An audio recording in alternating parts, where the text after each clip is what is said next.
All right, let's go over this first because it's relevant for tomorrow. And then I'll show you what else we need to talk about. So if we have to write the equations of the plane in both forms, and I said, based on what you have here, you could write the vector form just from what you're given here. So let's do that first. I'm going to do that up here. It starts the same way vector form of a line does, which means what's the very first thing you're going to write? X, Y, Z. Okay, equals. And then when you're writing a line in vector form, what's the first thing that follows the equal sign? A position vector, which is represented by a vector with components that are the same as the coordinates of a point you know is on the line. You do the same thing with a plane. So what I need here is a vector whose components are the same as the coordinates of a point in the plane. Since both of these lines are in the plane, any point on either line is also in the plane. Does that make sense? So can you look, let's call this line 1 and this line 2. Do you know a point right now that's on line 1? 223 is on line 1. Okay? And because we might use this later, can you give me a point on line 2 also? Let's call it B. 234 would be on line 2. Okay? All right, I can put either of those in as the position vector here. I'll just do 223. Is that fine? And then plus, now with a line, after position vector comes direction vector. And how does the direction vector show up differently than the position vector did? What else are you going to have with the direction vector that you don't have with the position vector? Yeah, you need like a t or a lambda or something like that. I'm going to use lambda here. Okay, and then we need a direction vector. Now, direction vector is different than normal vector. Normal vector is perpendicular to everything in the plane. Direction vectors are vectors that if you position them in the plane, they would just lay in the plane. The whole vector would be in the plane. So can I tell, since these lines are in the plane, do I have a vector that is in the plane? 131, where are you getting that from, Leah? And in symmetric form, the denominators, as long as these coefficients for x, y, and z are 1, which they are, the denominators are the direction vector of the line, right? So the direction vector of this line is 131. And since the whole line is in the plane, any vector moving in the same direction as the line would be in the plane also. So 131 can count as one of the plane's direction vectors. So I can put that here. Okay? If we stop now, that is the equation for this line, right? It has this point for its position vector, and it has the line's direction vector. That is just line 1 by itself, okay? But if I add on to this a second parameter, like mu, and a second direction vector, that is not in the same direction as the first one, but is another direction that you can travel in the plane, that finishes the plane's vector equation. Okay, so I could do, since line 2 is also in the plane, I could make line 2's direction vector. What is that? 142 would work. By the way, when I'm saying this is the direction vector, remember any scalar multiple of that also works, right? So I can put 142 here, and that's vector form of the equation of a plane. Okay, it's the same idea as vector form of the equation of a line, but because planes are two-dimensional and lines are one-dimensional, with planes you have two direction vectors and two parameters that are independent of each other. With lines you only have one parameter and one direction. Okay, is that good? So that's all you need for vector form. If I had just said write an equation of the plane that contains these two lines, that would be the easiest way to satisfy that answer. Okay, but because I'm asking not only for vector form but also Cartesian form, we have to do more in this warm-up. Okay, and like we mentioned, the thing we need for Cartesian form that is not required in vector form is the normal vector. That's the vector that's perpendicular to everything in the plane. If we don't have that yet, how do we use what we do have to get that? Cross product. And what do we cross? Right, you cross two vectors that are in the plane and you'll end up with a vector that's perpendicular to both of them, which will mean it's perpendicular to everything else in the plane too. So cross product of D1 and D2, which would be the answer to this determinant. All right, I'm doing D1 cross D2, so I'm going to put 131 in the middle row and 142 as the bottom row. We figure out this determinant, that's our normal vector. All right, so let's take this one at a time. The I minor is 3142.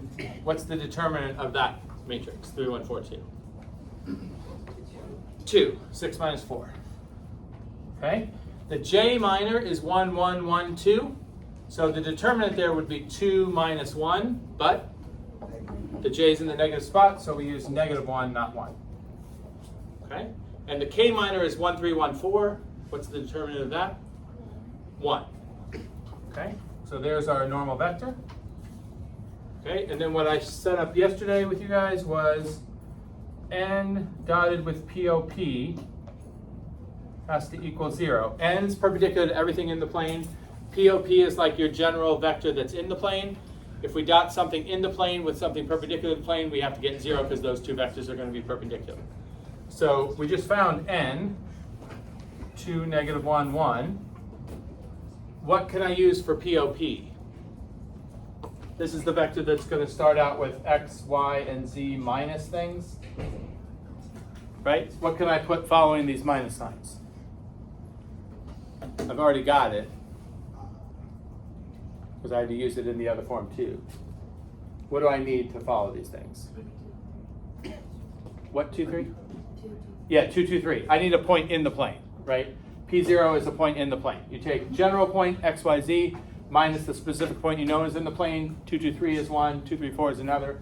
So I can put 2, 2, 3 here, and set that dot product equal to 0. And then when I carry out the dot product, I'll have my Cartesian form, right? This is going to be 2 times x minus 2 minus the quantity y minus 2 plus z minus 3 equals 0.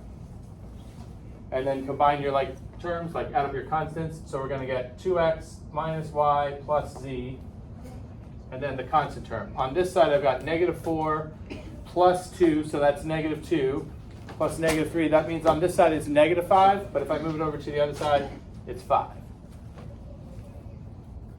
That make sense? That's Cartesian form. Something x plus something y plus something z equals a number. If you want to check in this scenario, if you want to check you didn't like mess up the cross product or some other arithmetic here, do we know, without doing too much extra work, is there a point that I know should be in that plane that I didn't use when I was making the equation? 2, 3, 4, right? I never used this, but that point is in the plane too. So if you want to double check that you have this right, 2, 3, 4 should satisfy this, right? And if you put in 2, 3, 4, you're going to get 4 minus 3 is 1, plus 4 more is 5. That works. So chances are, it doesn't fully say that you have it right, but the chance that that would work out and you still made a mistake is small. Okay? All right, any questions? We're kind of transitioning here from quiz material to stuff that's important for the test, but not for tomorrow. Any other questions before I move there? Megan? You did? Okay. I'll give you credit. Okay, ready to go on? Okay. By the way, homework 5, which is on your sheet and goes with this, since it's not relevant for the quiz, I don't need to see it till Thursday. But on Thursday, when you're doing the IB problem, which is on your own with your notes, it's vector stuff. While you're doing that, I'll check homework 5. Okay? So you don't need it for tomorrow, but you do need it for Thursday. Okay. So the next part of this unit is like showing you the kinds of questions that come up that IB tends to ask on the exam that relate to using equations of lines and planes. Okay? So I'm going to show you some today, and we'll do some more of this following the break. Okay, the simplest is this situation where you have a line passing through a plane. So the picture of this is you have a plane that you have an equation for, and you have a line that you also have an equation for. And it's this situation where the line is passing through the plane, and so there's exactly one point that the line and plane have in common. And they ask you to find that, okay? That comes up a fair amount. You would have done this in pre-cal. Probably you did it in multivariable too, in the first part. So I'm going to give you an example of this. Let's say I have the line given by this. Now what form is this in? Parametric. And I'm going to give you a plane in that form. What do we call that? Cartesian form, okay? If you could be given the line in any of the 3 forms we talked about for lines. You could be given the plane in either of the 2 forms we talked about for planes. But if this is what you're trying to do, find what points are common to the line and the plane, these are the forms you would want those two things in. So if they weren't, you would convert to these. You would like the line to be in parametric form and the plane to be in Cartesian form. Because, do you see what you're going to do? If I'm trying to find out what point or points from this line are shared by the plane, and I have it set up this way, what is this set up to do? Substitute. Yeah, we're going to take the parametric expressions for x, y, and z in the line and put them into the planes equation, which would, once I substitute, this equation will only be in terms of t, and we can solve for the t. That's what you do. Okay? So I plug them in like this, and then I just distribute and collect like terms. Count up your t's. How many t's do you have there?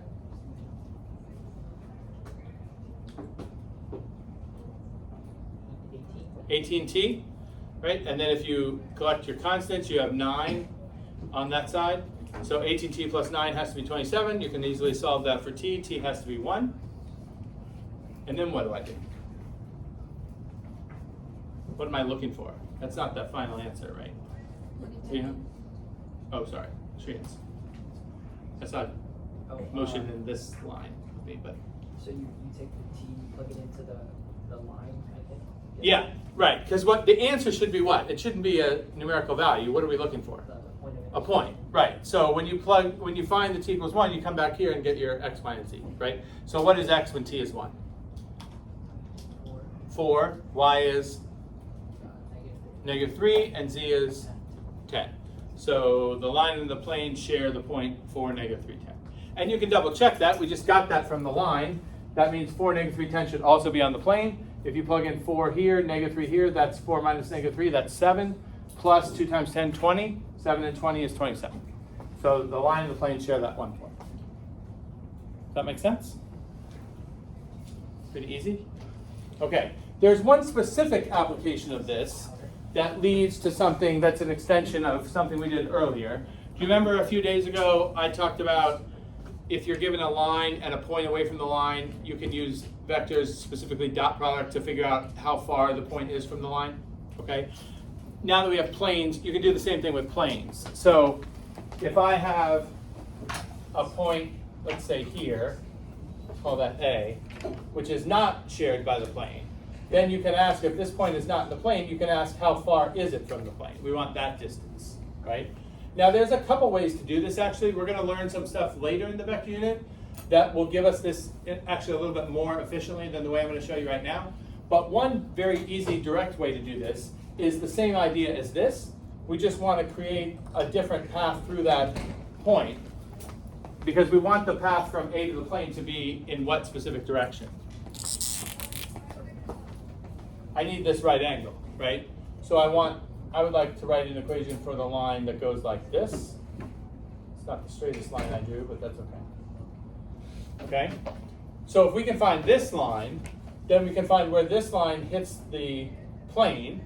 And this point is sometimes known as what's called the foot of the normal. Think of like if you had the normal vector and you sat it right here and placed it like this, it would go up towards point A.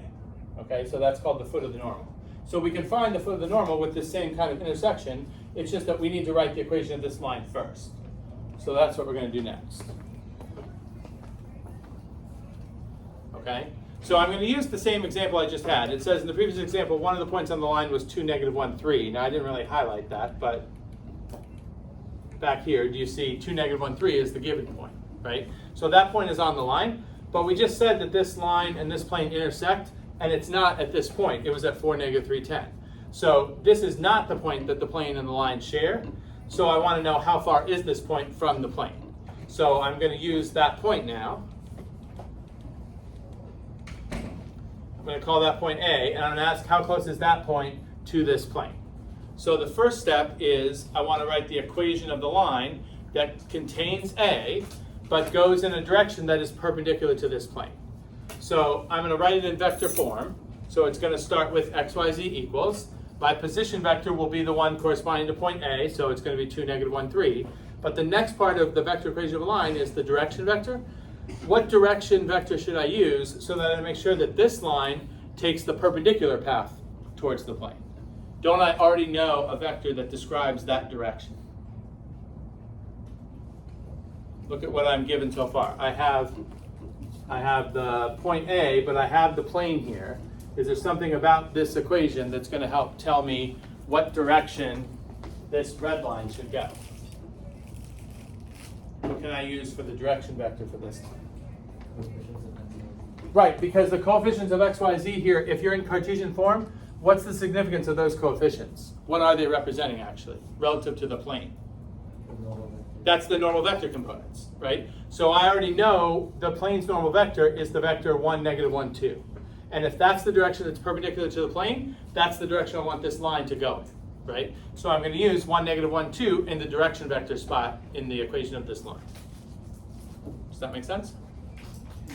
Okay, so now I'm asking, where does this line intersect that plane?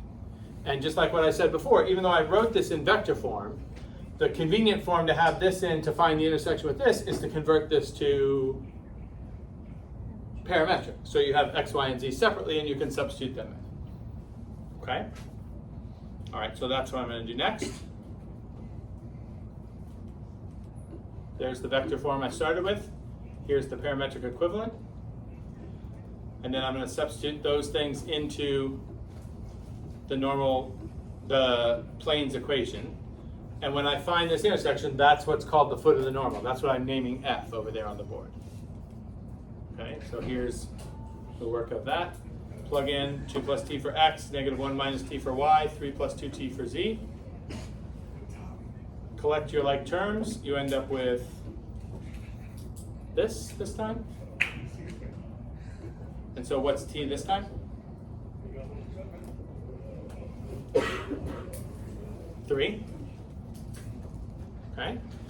And again, what I really want is the coordinates of that foot, right? Where is that foot located? So t equals 3 tells me what to plug in here, but what does that mean for where the foot actually is? What are x, y, and z?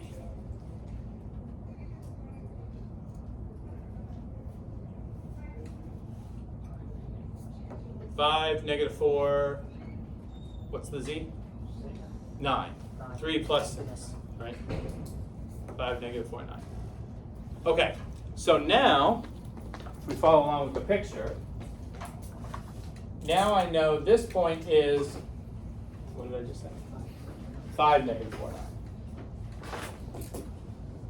Okay, so we have this point. We already knew this point, 2, negative 1, 3, I think, right? I want to know how long this is. You could do distance formula, but in the context of vectors, if we have A and we have F, we can make the vector AF. Right? I know where A is, I know where F is, so I can just subtract the coordinates to make this vector. And if I want to make, it wouldn't really matter if I made AF or FA, right? But if I make AF, whose coordinates do I start with? How do you do this the right way? You're going to start with F and subtract A, right? So if you subtract that way, I think that's the way I did it on here too. AF should be 3, negative 3, 6. Is that consistent there? Yeah. 3, negative 3, 6, yeah. Okay, so that's the vector that connects the plane to the point in a perpendicular direction, and then what about that vector do I want? Magnitude. So we just find the magnitude of that vector, square the things, add, take the square root. Comes out to root 54. Is that okay?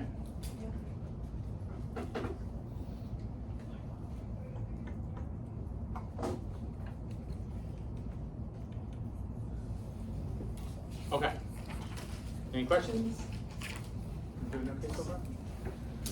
All right, the next part is, so far we've only been talking about examples where you have a line in the plane and the line passes through the plane and only shares one point with it. Do you see, if I talked about any line with any plane, this isn't the only thing that could happen, right?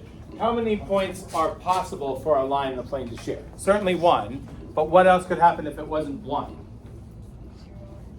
You could only have 3 choices total. If it's not one, it's either none at all or an infinite number. Okay? Does this sound familiar? We did this in matrices too, because we were talking about how planes relate. It's the same thing.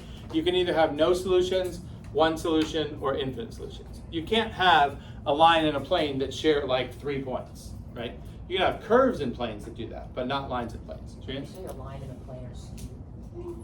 We don't have that because skew is, skew means you have two lines that are in different planes, so you can't like apply that definition to planes. You can have a line and a plane that have nothing in common. We would say the line is parallel to the plane. That's a little confusing because, I'll show you, I have pictures of these three, right? So here's the first case that we were talking about that happens most of the time. But if it's not this, then it's one of these two, right? And technically you might say that the line and the plane are parallel in both of these, but in this one, we say the line's in the plane. So usually if we're saying a line is parallel to a plane, we're back to like geometry definitions, where a line parallel to a plane means the line and plane don't share any points, right? And here, honestly, What? Can't play that. Oh. Straight up wrestling. find where you're supposed to be. It's not here.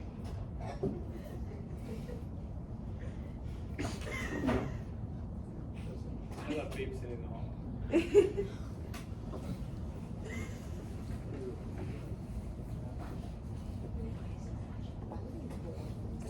I want to have a schedule where my scheduled thing is just wander through the math hallway. 12:55 to 1:40.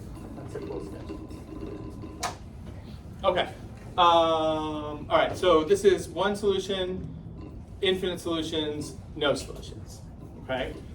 So up till now, we've only talked about algebraic, like a lot of times you're going to have to identify which one of these things is happening, but you don't have the picture, you just have the equations, right? So we want to be able to recognize how does it look different algebraically if you're actually in one of these solutions rather than this one, okay?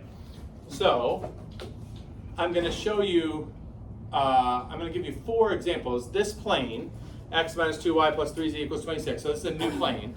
And I have 4 lines here, okay? And I'm going to show you 2 ways to do this kind of analysis. So we'll take the first example here. Yeah, let me number these. So let's do 1, 2, 3, and 4. And let's just look at 1 right now. First of all, do you see each one of these represents a line? But we said generally when you want to find intersections of lines and planes, you want the plane in Cartesian form, which I gave you, right? You'd like the line in which form? Parametric. Notice I didn't give you any of the lines in parametric form, right? So we're going to have to convert these. So let's start with number 1. If I convert this to parametric form, okay, let's just use t, right? Parameter is not specified in symmetric form, but let's use t. What is x in terms of t? 12 plus 4t. Y is negative 4 minus 4t. And z finally would be 2 minus 4t. Okay? All right, I'm going to run out of room here, so I'll do this on the side. So we can do the thing I showed you before, which is substitute in to the plane's equation the expressions for the line. Oops. So my plane is x minus 2y plus 3z equals 26. So my x was 12 plus 4t, then it's minus 2 times the y, negative 4 minus 4t, plus 3 times z, 2 minus 4t, and that has to equal 26. Okay, I'm going to distribute. This is going to be positive 8 plus 8t, and this is going to be 6 minus 12t. Okay, add up your t's. What do you get? The t's go away, right? 4t plus 8t minus 12t, there are no t's left, okay? When the t's go away, if you go back to my chart where you have one solution, no solutions, infinite solutions, when you lose the t's like this, it's automatically true that you're not going to have one solution, but you could have either none or an infinite number, okay? You can tell which one you're in here if you finish this out. Like, what do the constants add up to over here? 26, right? So what you end up with is 26 equals 26, okay? What this is telling you is when you're plugging the parametric expressions in, you're asking like, for what values of t will the line and the plane share a point, right? When you get this left, you don't get t equals a number, you just get this statement. What is that telling you about which values of t work? What? Any value? Right, they all work, okay? So that corresponds to, this is infinite solutions. Okay, we would say here, this line is in the plane. Okay, so all of its points are also on the plane. Does that make sense? Okay. If you substituted in and the t's went away, but you ended up with something like 20 equals 26, that says no value of t is going to make this work. And so then you have the situation where the line and the plane are parallel and they don't share any points. Okay? And if the t's don't go away, then you're going to be able to solve for t equals something, and that's the one solution case. That's the one we did already. Okay? All right, now I want you to practice this a little bit, but we don't have to belabor this whole thing, so I'm going to split up the work. Let me have these two rows do number 2, okay? And these two rows do number 3. And then everybody from Gloria's row over, you guys do number 4, okay? So what I want to know is how many points are shared by the given line and that plane. And the answer should be 1, none, or an infinite number. Okay? So I'm going to give you a couple minutes to just work out that one, and then we'll put up the results. And then I'm going to show you something else.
Normal vector of the line?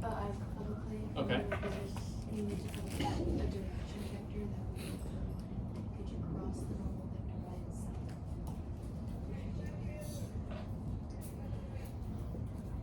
I don't think so. I think if you cross two vectors that are parallel, which is what that is, you're going to get the 0 vector. So if you need, are you thinking like if you had, no, if you had this form but you wanted vector form? So what I would do there is just create 3 points, like choose values of x and y and solve for z or something, right? All you need is to create 3 points. When you have 3 points, you can make 2 vectors out of that. And then you have your 2 directions. That's what I do. All right, do we have results? So people over here I asked to do number 2, right? Did you guys say how many points are shared by this line in the plane? 1, none, or infinite? None? Is everybody okay with that? All right. What about down here, number 3 in the middle, right? I had you guys do that one. None, 1, or infinite solutions? Infinite? Okay. And over here, you guys did the last one? What about here? None, 1, or infinite? What did you get, Jessica? No. None? Did you guys get none? Yep. Okay. All right, those are the right results. Now, let me show you an alternate way of doing this. It's kind of up to you whether, like this way always works, but I'll show you something else that also works, okay? So let's take one that had no solution, so this one. I know the direction vector of this line, right? What is it? 5, 1, -1? Okay, and we know the normal vector of the plane, right? The normal vector of the plane is 1, -2, 3. Okay, so if you dot the normal vector of the plane with the line's direction vector, in this particular case, you're going to get 5 minus 2 minus 3. You're going to get 0. Okay? What you know, if the line's direction vector and the plane's normal vector dot to 0, so they're perpendicular to each other, that means you're in one of the two special cases. Oops. Right? You're in one. N dot D is going to be 0 in both of those cases. Does that make sense? Because here, the normal vector and the direction vector of the line will be perpendicular, and here they still will be, right? Because you can move vectors around. So if you dot and you get 0, you know that you don't have one solution. It's not the case where the line passes through the plane and only shares one point. If you dot and you don't get 0, then you are automatically in the one solution case, and then you do have to go to that method to actually find what the point is, okay? But if you're in the no solutions or infinite solutions case, you don't have to go to that right away. If you dot and you get 0, that tells you you're in one of these. So that means either all the points of the line are in the plane or none of them are, okay? And how you can distinguish between that is you have a point that you know is on the line, like in this one, 3, 2, negative 4 is on this line, right? So I can just ask, is the point that I know is on the line, is that on the plane? How would I answer that? How can I find the answer to that question? Is this point on that plane? You just plug it in, right? So I put in 3 minus 4, that's going to be negative 1, minus 12 is not 26, right? So if the answer to this is no, since we already know the dot product told me either none of the points are in or all of them are, and I checked one and it wasn't, that means I'm in this case, okay? Over here, if you do that, notice the dot product 9, 3, negative 1 with 1, negative 2, 3. That dot product is going to give you 0. So that means it's either all or nothing. And then if you choose 2, negative 6, 4 and plug that in, you get 2 plus 12 is 14, plus another 12 is 26. This point works, therefore all of them work.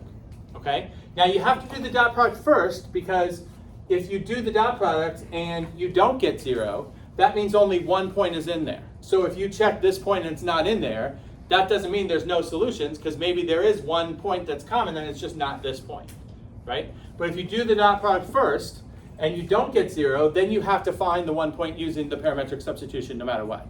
But if you do get 0, then you can say, well, it's one of these two cases, and you can answer which one by checking the point on the line and seeing, is it also in the plane or not? If that point is in, then they all are. If that point is not in, then none of them. Does that make sense? So that's an alternative. You don't have to go to, like, if you're not given the lines in parametric form, you don't have to go to that form to answer these questions. You could work in other forms too. Okay? The only time you really have to go to parametric form is if you're trying to find the one, if you're in the situation where there's only one point common between the two and you need to find that point, then using the parametric form is the easiest way to do that. Okay? Make sense? All right, so tomorrow quiz. None of this stuff is on the quiz. Homework 6 I'll check Thursday. Thursday you'll do the IB problem on your own with notes. It's vector related, so you're doing it on your own with your notes.